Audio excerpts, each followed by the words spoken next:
making plain and simple fudge. Chocolate fudge. Believe it or not, it's only 4 ingredients and it sounds super easy. So, if you like fudge and you want some, make it with me.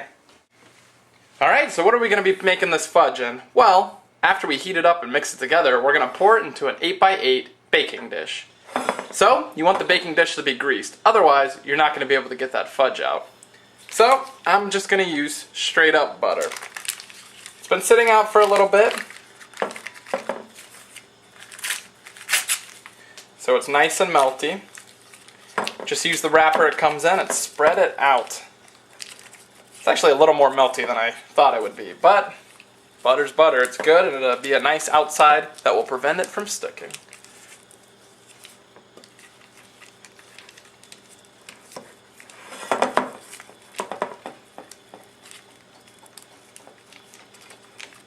Looks good.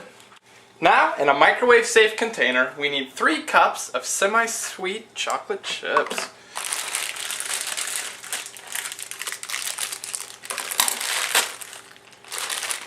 Got my chocolate chips. Okay, there's 1 cup.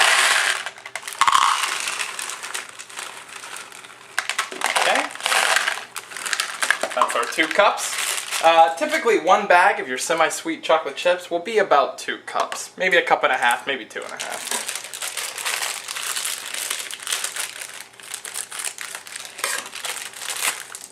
Okay, so let's get our 3rd and final cup in here.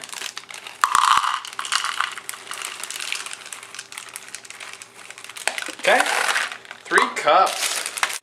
Then you need 14 ounces of condensed milk, which is a sweeter version of milk. Most of your cans will be 14 ounces.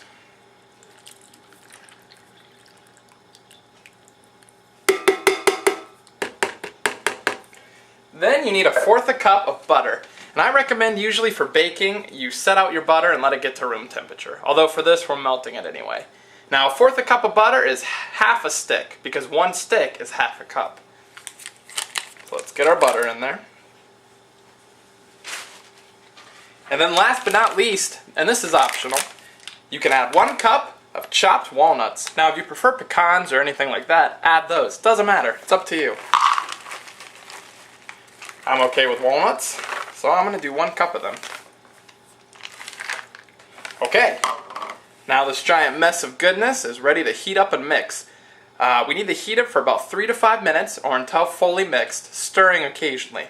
And I'm going to use an icing spatula to help get it together. And when it's completely melted, this icing spatula will help get it out of the container and into our final serving dish. So let's get this to the microwave. Alright, so we have our microwave, we have our container, and now we need to heat for 3 to 5 minutes, or until all this is nice and mixed, stirring once or twice.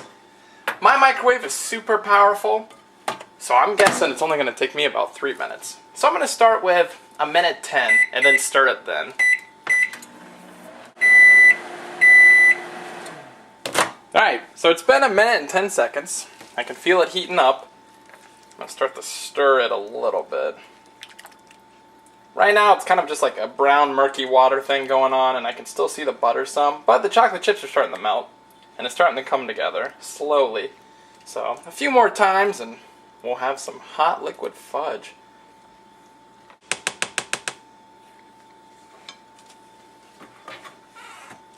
Okay, I'm going to do it for about 50 seconds this time.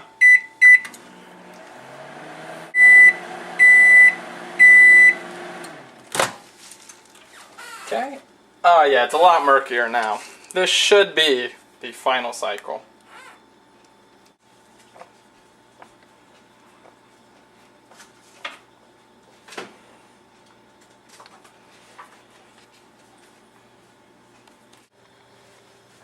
So we've got our dish, and I'm going to do my final stir. It's even a little darker this time than last time, so I'm kind of glad I did those extra 30 seconds. And it does smell a lot more like fudge now instead of brownies, so that's good. I guess fudge has more chocolate than brownies, if that's even possible. Makes sense though, because fudge doesn't have the flour that brownies have, so it's a lot richer.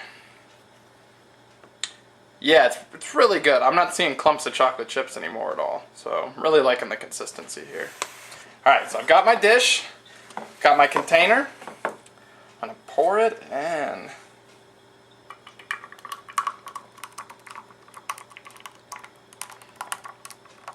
This is so liquidy you don't have to really worry about getting an even coat because it will spread out on its own, which is nice.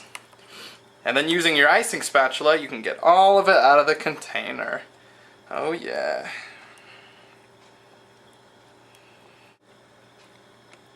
Okay, so let this cool. They recommend putting it in your fridge.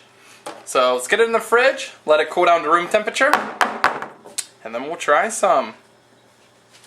Okay, so I let my fudge store in the fridge overnight, but it should only take an hour or two to cool down.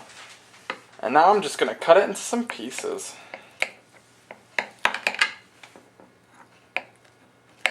It's not super thick. Smells really good, looks really good, but it's not a super thick fudge.